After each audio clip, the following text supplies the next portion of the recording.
We're back with another homeschool year. This year the boys are starting 3rd grade and Chloe's starting 4th grade, and they're very excited to start. Our books have been sitting here for a few weeks. As always, we went to convention and we did order a lot of things from convention, but it was more manipulatives, and I think the only curriculum we ordered was math, because we ended up going with The Good and the Beautiful, and unfortunately The Good and the Beautiful doesn't come to the FPEA convention, so we need to do something about that. But let me show you what we're doing this year. We're doing a lot of things differently this year. There are things that didn't work out last year, and I'll go explaining as I go showing you our new curriculum. Okay, so this video is going to be more like an end of year review mixed with all our new curriculum for this incoming year, which we're actually starting tomorrow. So I'm going to start with handwriting, and for handwriting we are using The Good and the Beautiful. So last year the boys used A Reason For, which I love for manuscript, and Chloe used a Becca for cursive. Now it didn't work out, the cursive with a Becca. Chloe did get very frustrated because the way that they show the formation of the letters is kind of difficult to see. It's those gray lines that show you 1, 2, 3. So she kind of struggled with following the lines and knowing that she shouldn't lift her pencil. But I went with The Good and the Beautiful this year. I'm going to show you just one page so you can see. They have regular handwriting practice, but then there are the letters, they have the rainbow colors, and then it tells you don't lift your pencil. So you start at the red, orange, yellow, green. So they know to follow the colors of the rainbow to form their letters. And I feel like that's going to be very helpful this year with all 3 of the kids, because I think following the colors are easier than following the little arrows with the numbers, because sometimes the arrows can be a little unclear as to which way they're going. I really do like this. And of course, The Good and the Beautiful, they always have like these extra little things. They copy the pictures, which I know that not all of my kids are going to want to do this, but I'm pretty sure Caleb is going to love it because he loves anything art and drawing. So that's a fun little perk that every so often they'll have like some kind of little activity. So here they're drawing a little bird, and they get to do it on their own down here. So I'm really excited for that, and they're super excited. They've already told me that this is their favorite thing so far this year, and this is what they're looking forward to the most. Okay, now for language arts, we are switching to The Good and the Beautiful. Last year we did lightning literature, and it worked and it didn't work. Lightning literature, I really enjoyed that they did go through a lot of books last year, because it required, well, it didn't necessarily require it. You could do the curriculum and finish everything without using the book. There would be certain pages that you probably wouldn't be able to complete because it asks for certain parts of sentences that are inside of the book, like fill in the blanks and things like that, or to organize a sentence. But for the most part, you didn't really need to read the books, but I did have them read most of them. There were some books that we just couldn't find in our library, or we couldn't find to purchase. So there are books that we did not read, but for the most part, we did read a lot of them. And Chloe did read a lot of chapter books this year, and she did find a lot of books that she did enjoy. Some of them she didn't like much, but she really did enjoy Sarah Plain and Tall last year, and she enjoyed reading Charlie and the Chocolate Factory and Charlotte's Web. So those are books that I'm also going to be reading with the boys this year as read alouds. But we did switch over to The Good and the Beautiful because lightning literature, I felt like it was missing a lot of things that we needed. The grammar part, it wasn't enough in my opinion, which because of that I had to buy Fix-It Grammar. And Fix-It Grammar is already a non-negotiable in my house. I love Fix-It Grammar for the kids. It's one sentence. They get to practice the sentence vocabulary. They have to edit the sentence and mark where things are incorrect, mark their nouns or parts of speech. So it's something that I know that they don't enjoy as much, but it is working for them. Because of Fix-It Grammar, they're learning how to write better sentences because they're understanding where words need to be. So after going through all of the options that we had, I know that a Becca is great, but for us it was very overwhelming, and I kind of don't want to go back to that speed that we were in with the Becca.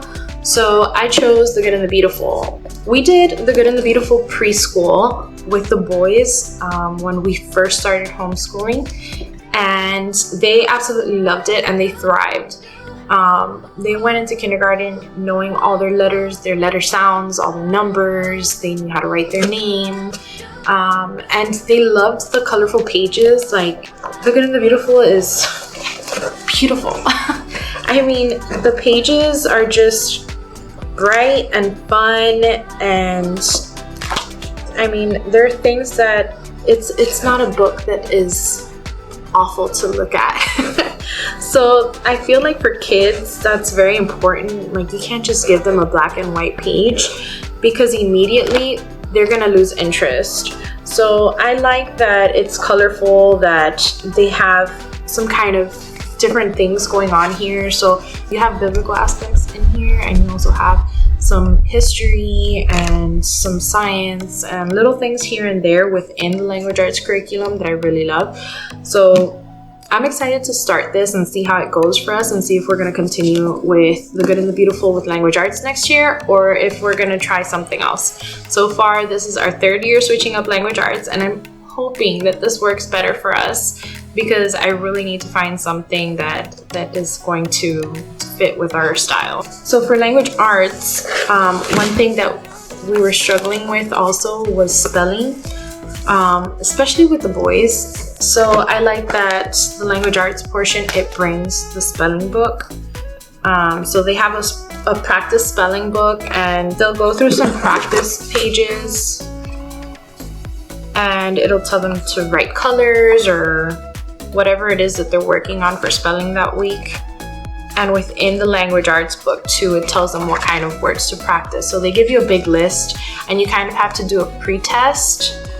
And then with those words, you mark the first 12 that they can't spell, and those are going to be your first set of spelling words. And then you're going to go through the list as the year goes on until they master those words. It's the same thing with the reading. They kind of get like a reading pre-test.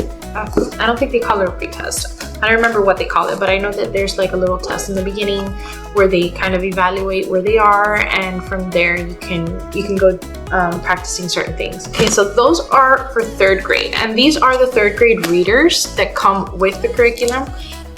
There is Heather and the Highland Pony.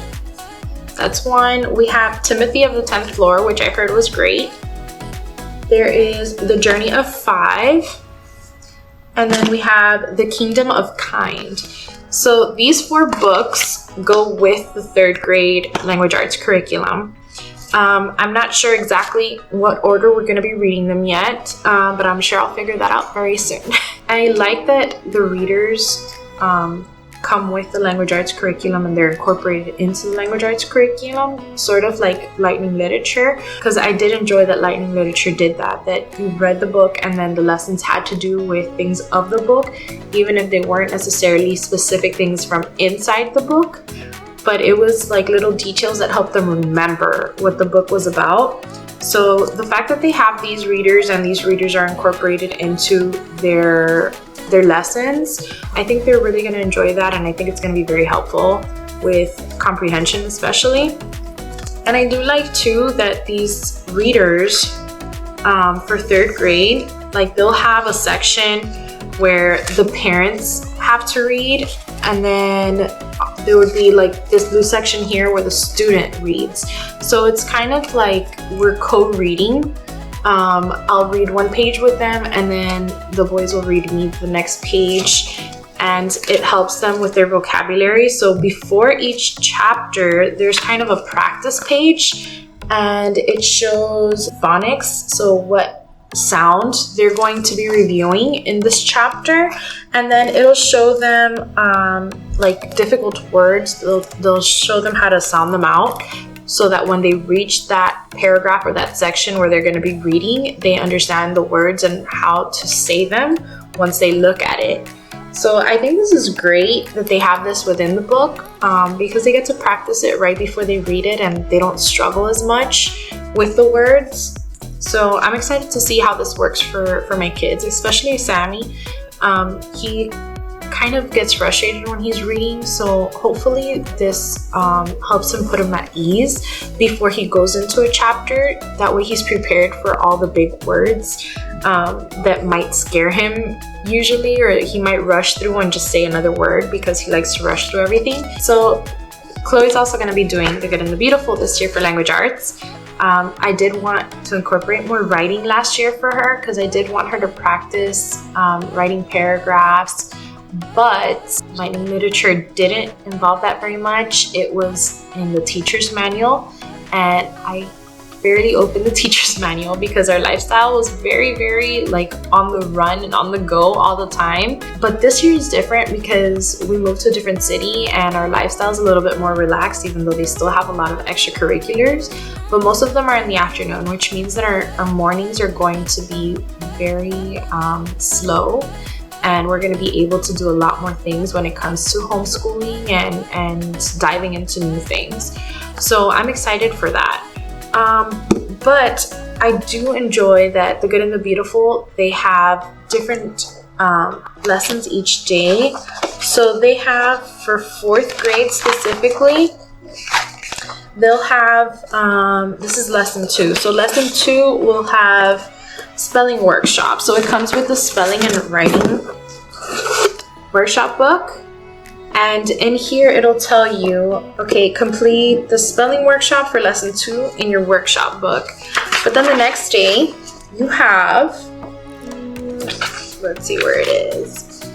Here it is, writing workshop. Complete the writing workshop for lesson 3 in your workshop book. So inside this workshop book, they'll have one day working on spelling and the next day working on writing. So I'm excited for that because she doesn't lose the spelling side, because she does need to work on spelling also. She's not very confident in her spelling. So I'm glad that we have a book for spelling, because Lightning Literature, again, did not help with spelling at all. And the fact that she's going to be able to write and gain some writing practice with this book, I'm excited for that too, because I know that she enjoys reading, so I'm excited to see what she can think of with writing. I'm not exactly sure what kind of writing they're going to be doing in here, but I know that she's going to enjoy it.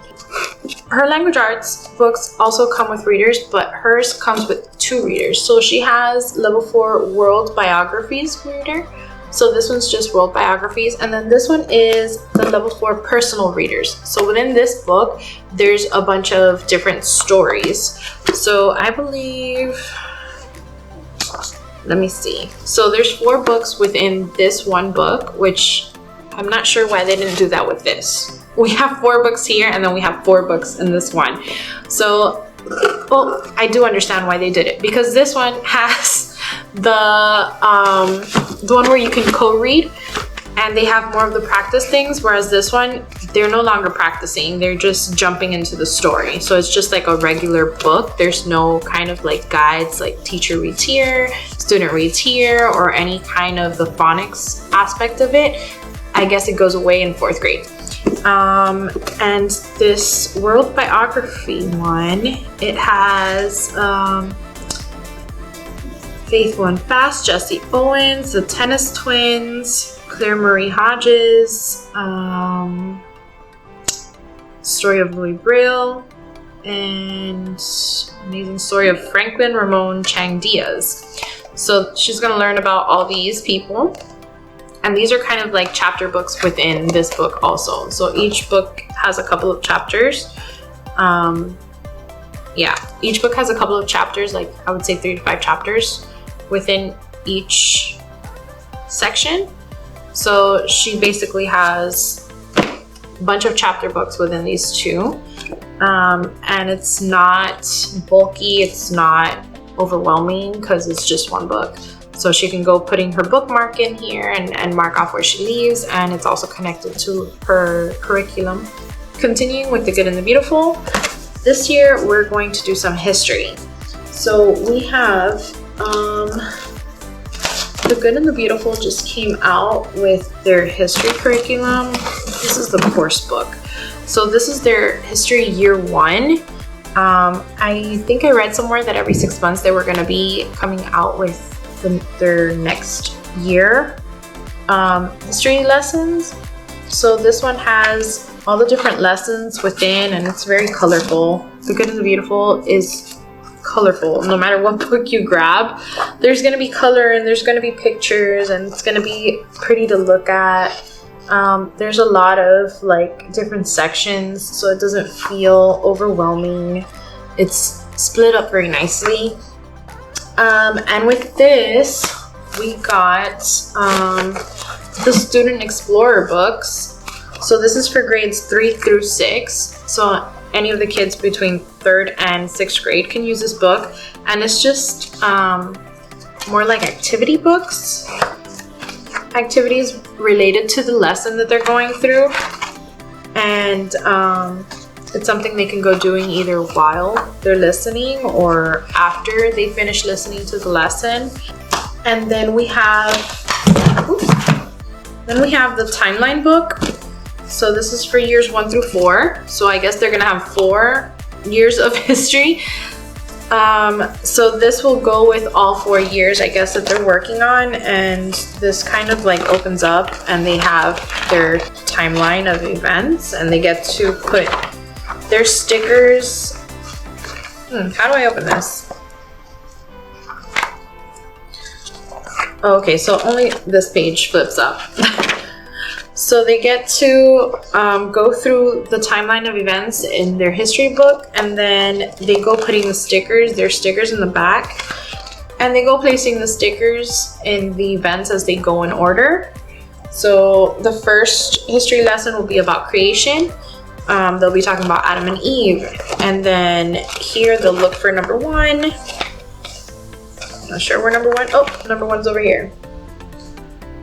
Yep. The creation, Adam and Eve. So here they'll go to number 1 and they'll see the creation, Adam and Eve, and put their sticker there when they're done with that lesson. And it's something that they can look at on a daily basis if they want to or if they need to. They have their timeline book and they see the order of events in history as they happened.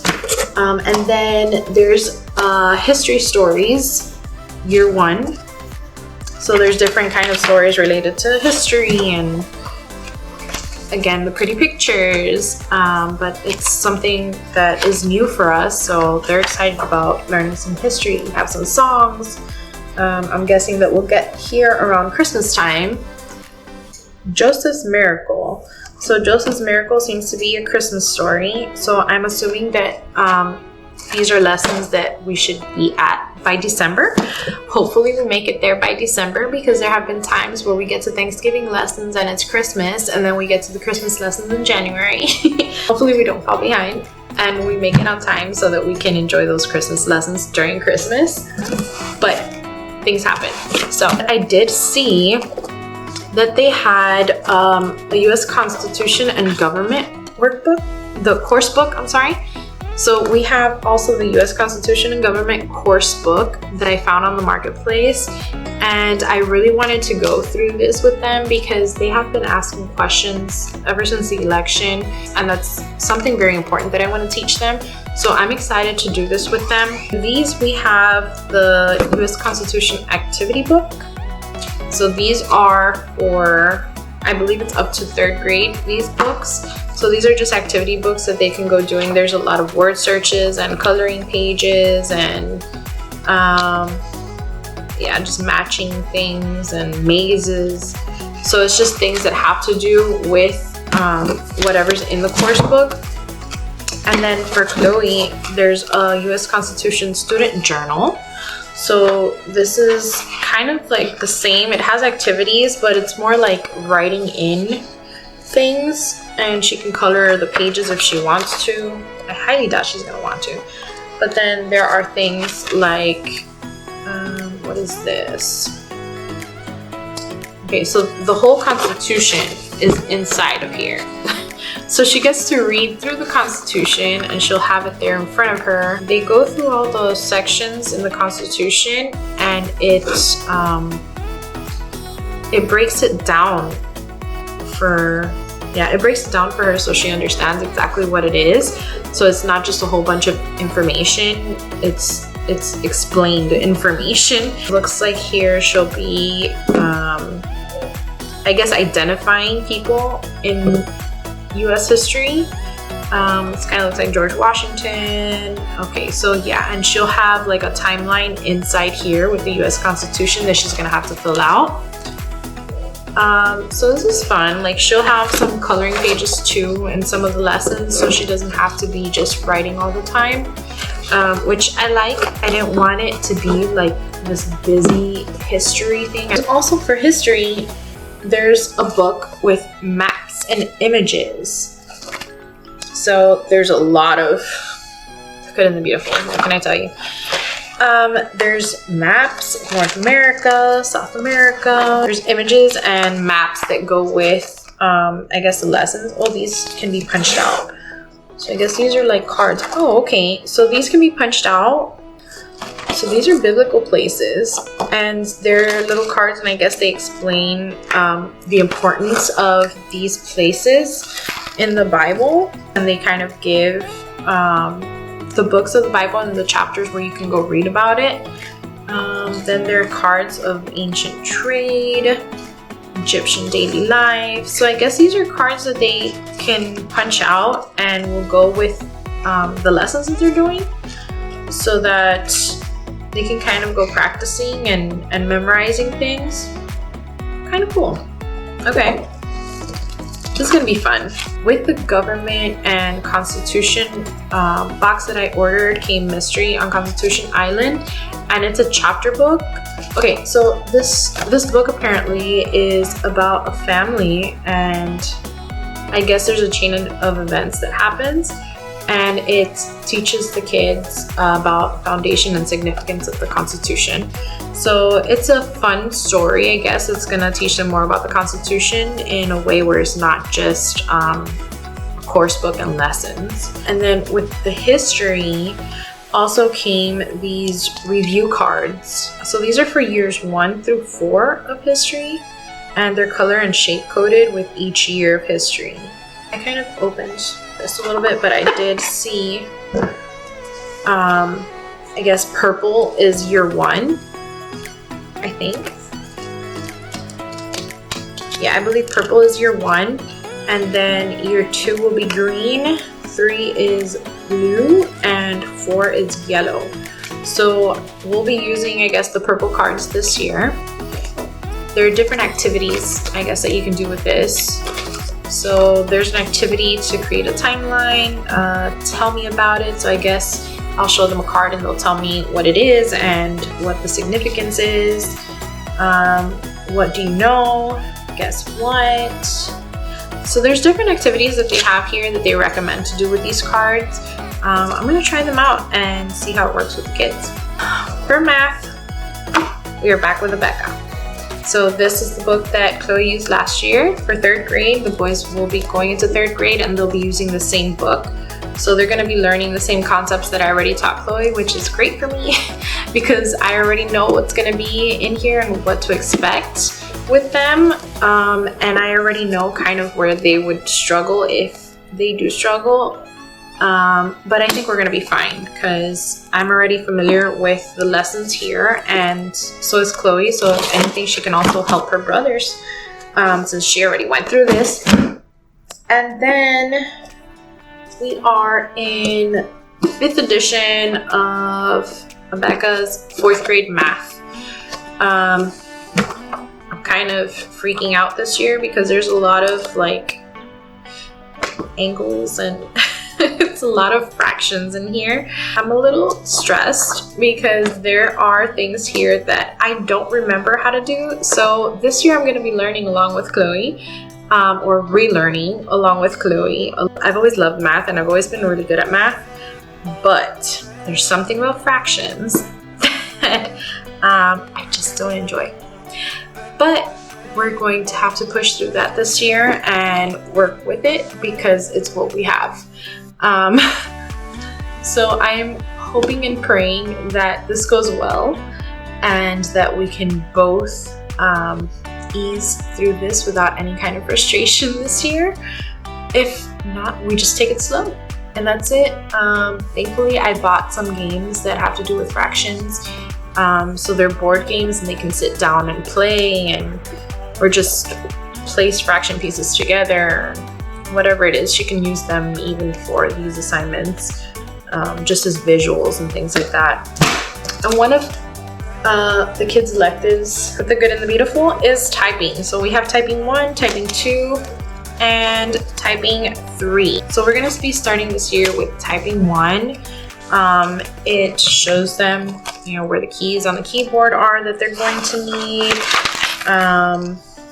It shows them their hand postures also, like how to sit down, how to place your hands on the keyboard so that you can reach all the letters. So it shows them home position on the keyboard, like with your hands on the keyboard, and then it shows them a bunch of letters and they have to type the letters always going back to their home position. So here they're going to have things that they have to type for lesson 1. They're going to be practicing this lesson until I guess they get used to putting their fingers back in home position, or until they tell me they don't feel like it anymore. Let's see how that goes. I know that they're excited about typing and they're getting new cases for their tablets with the keyboard. And now we have a Bible.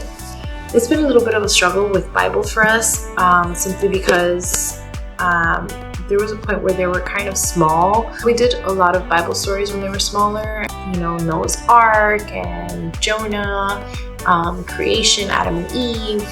So it was a lot of that. But I did want to dive deeper, and I think last year or the year before, we did attempt Answers in Genesis, and it was a lot. I feel like it was very difficult, even though it did say it was K first and 2nd, 3rd grade. It was that kind of style. It was still very hard for me to understand the teacher side of it, like what it is that they wanted us to do and what verses they wanted them to memorize. I just couldn't figure it out. So I put it to the side because I was overwhelmingly frustrated with it, and I felt like the activities that they had kind of didn't make sense either with what the teacher guide was saying. Maybe I was just reading it wrong and it was a me thing.